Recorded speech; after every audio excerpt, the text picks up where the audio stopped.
hadis dari Ummul Mukminin Ummi Abdillah Aisyah radhiyallahu anha. Berkata, qala Rasulullah SAW bersabda, "Man ahdatha fi amrina hadza ma laysa minhu fa huwa raddun." Rawahu Bukhari wa Muslim.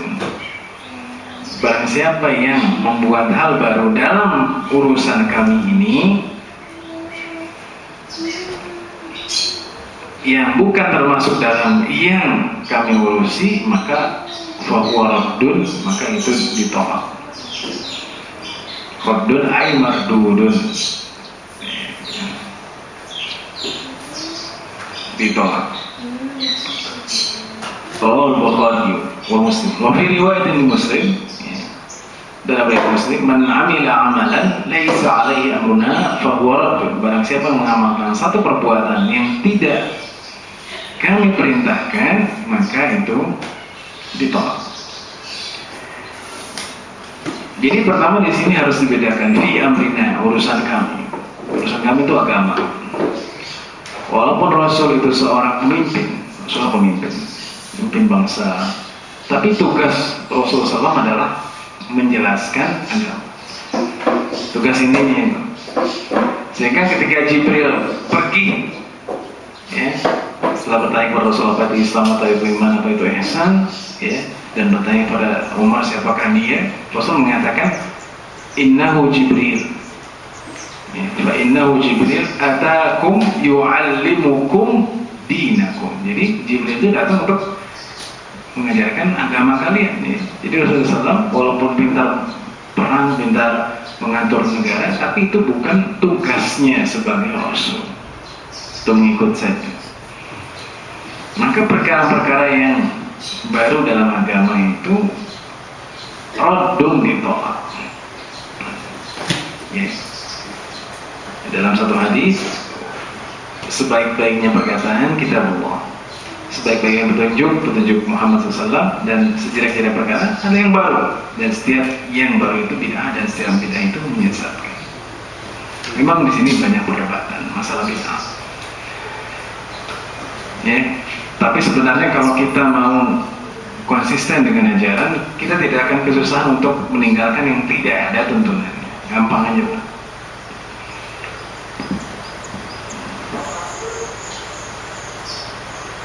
Tapi sayangnya memang banyak hal-hal yang dikembangkan oleh ulama itu sendiri, gitu. Yang itu tidak ada sunnahnya. Misalnya tadi mentalkinkan mayit setelah dikuburkan atau setelah mati, setelah wafat, ketika dibawa ditalkin lagi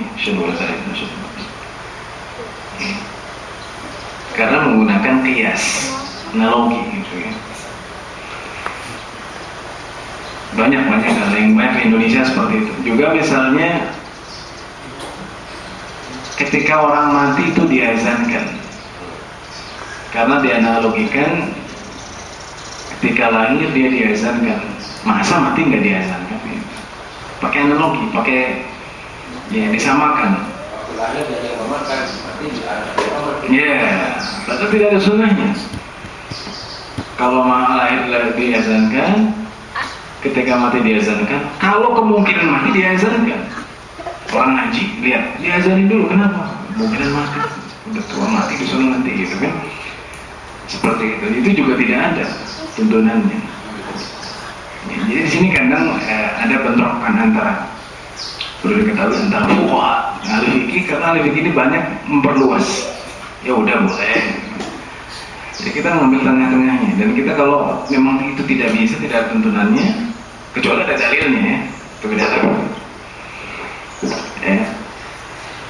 Ini tidak ada dalilnya, gitu kan, dan membuat meyakini bahwa itu adalah satu yang sunnah. Nah, itu yang salah, Pak. Itu yang salah. Kalau seperti itu bukan termasuk lagi kategori ini, tapi tidak haram tuh.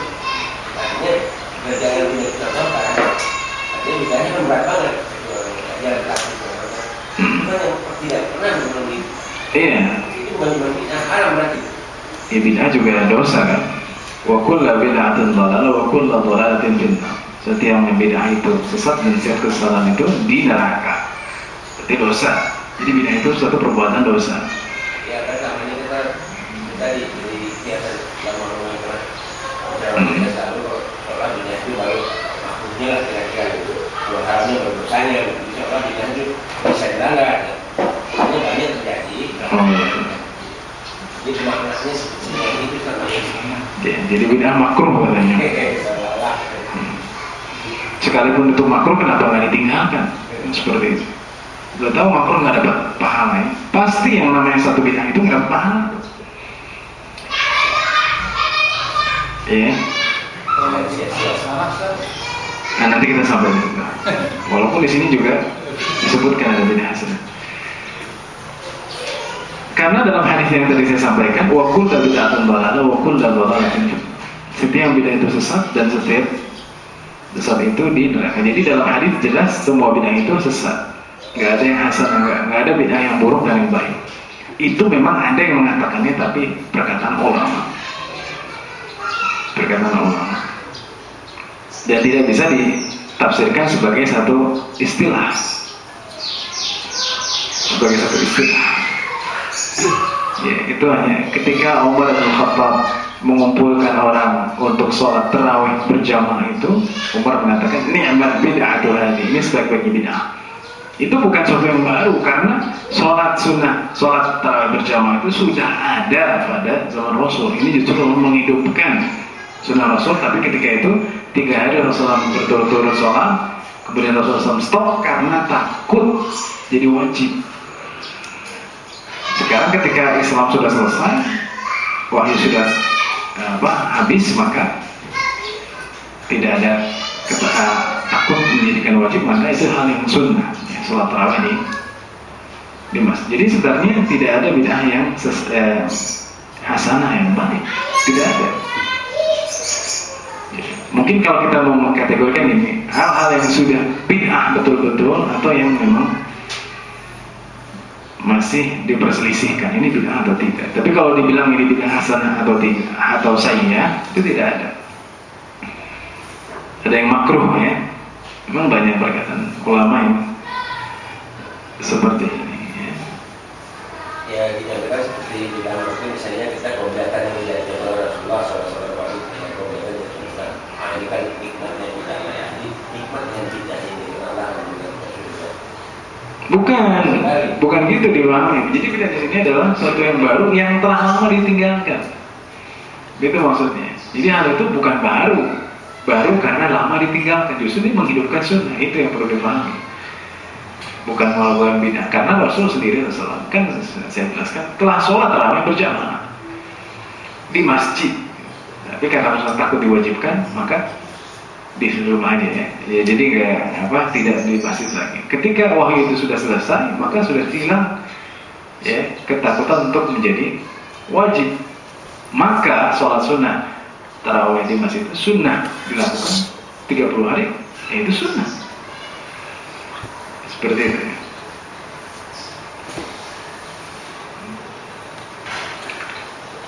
Jadi misalnya ada orang mengatakan misalnya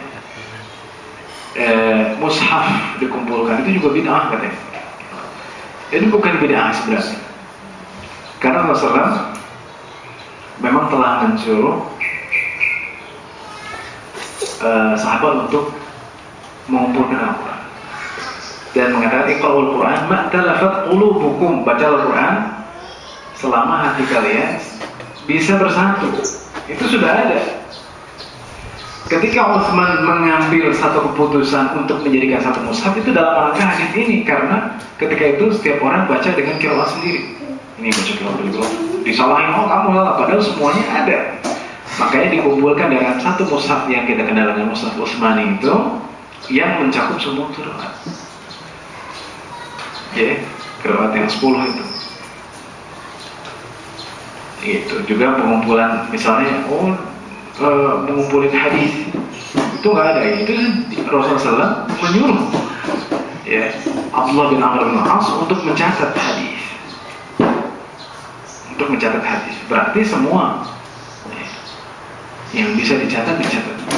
qayyidul ilm bil kitab, banyak seperti itu. Jadi maksud saya pengumpulan Al-Quran itu bukan termasuk bid'ah hasanah, karena sebagai selama ini pengumpulan Al-Quran dalam satu mushaf dianggap bid'ah yang hasanah.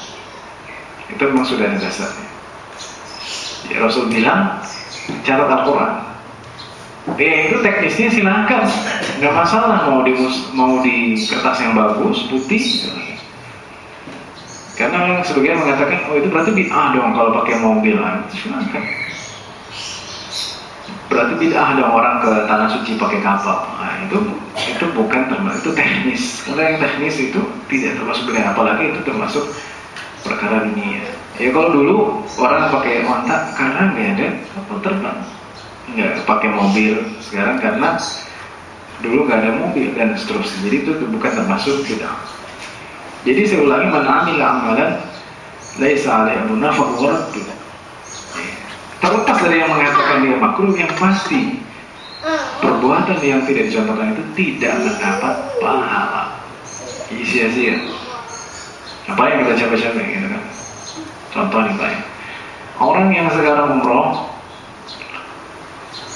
atau orang yang haji, ketika dia kan membanyakan orang yang haji di sini artinya tamattu gitu kan, datang ke Mekah, tawaf, sa'i, tahallul. Nah, itu dari hari itu ke hari tarwiyah masih lama, 10 hari lagi. Dia bilang, saya banyakin, saya mau ini lagi umroh lagi 10 kali, 20 kali. Jadi ada anggapan bahwa kalau amalan banyak itu makin banyak pahalanya. Saya mengatakan kalau amalan banyak, kalau tidak ada tuntunannya nggak ada pahala, capek-capek. Yang diperbanyak itu adalah tawaf, tapi kalau balik lagi ke mikot, umroh lagi, itu nggak diajarkan Rasul. Belum lagi yang titipan, si fulan senitip umroh, wah enak banget.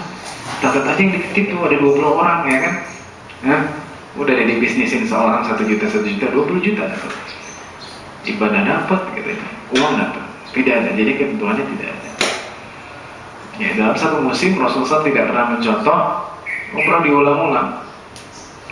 Gitu kan? Ya, artinya Ustaz, ya saya nggak semua contoh itu, tapi saya tidak akan untuk artinya apabila ada waktu senggang ke Arafah, terus setelah kita dapatkan bulan ada waktu senggang ke Arafah itu waktu banyak.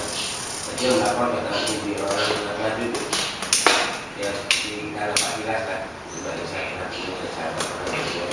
iya. Dilakukan dengan dia seperti kan ada juga artinya. Kenapa kilasnya? Tidak berniat untuk melakukan umroh sekian kali, 2 kali, 3 kali, artinya Rasulullah pernah bercerita bahwa Aisyah pernah di sini.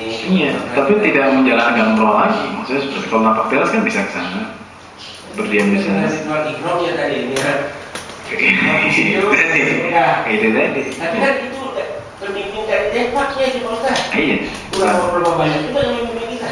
Itulah tadi saya bilang, karena ini ada perbedaan sebenarnya kalau kita dalamnya, ada perbedaan antara ahli fikih dengan ahli hadis. Kalau ahli fikih itu banyak, ya udah nggak apa-apa. Secara hukum mungkin ya kenapa nggak salah gitu kan. Tapi secara ittiba, secara tuntunan nggak ada, nggak ada.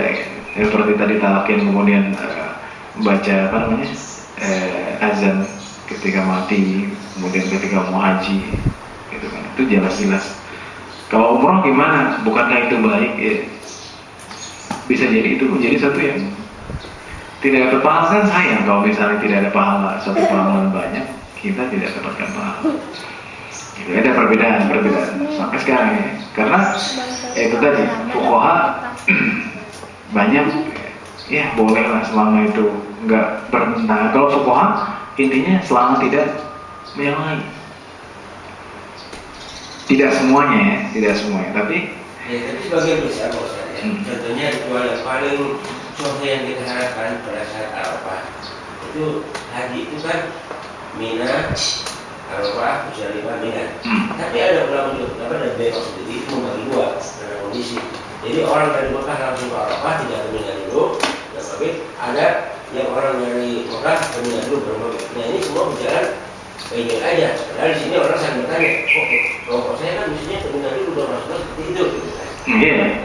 Tapi pemerintah sendiri dapat intinya karena aturan main, masalah transportasi atau kepadatan. Nah ini gimana? Iya. Jadi seperti itu. Jadi kita harus sebenarnya konsisten dengan sunnah. Itu kalau itu beda lagi. Gitu kan. Sekarang hari tarawih itu, apakah wajib atau tidak itu kan bahasa fuqaha.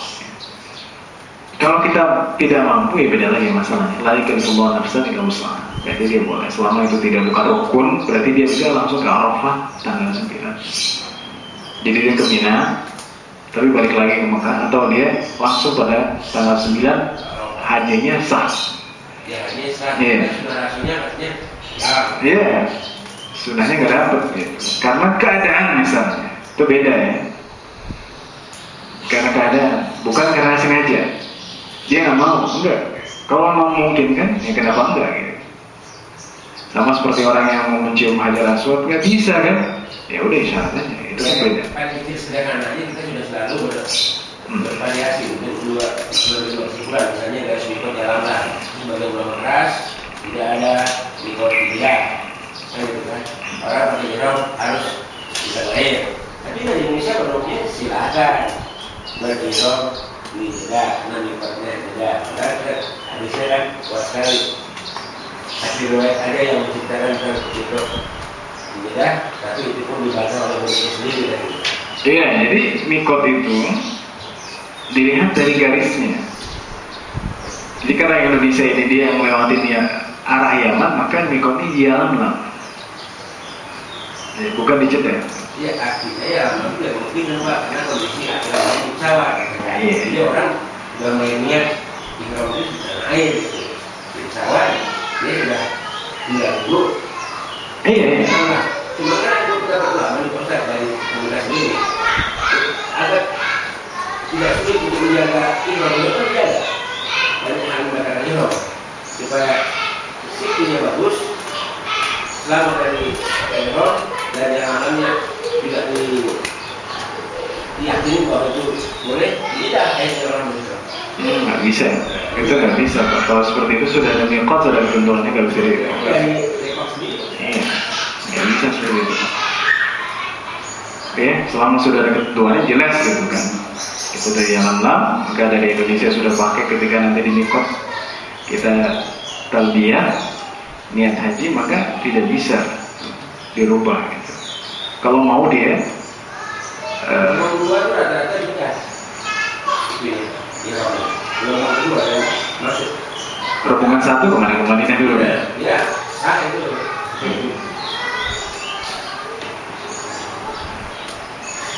Ya seperti itu sebenarnya banyak hal, walaupun itu dari ulama sendiri tapi tidak ada dasarnya. Tidak ada. Baik, itu hadis yang kelima. Ada lagi pertanyaan? Sudah cukup ya?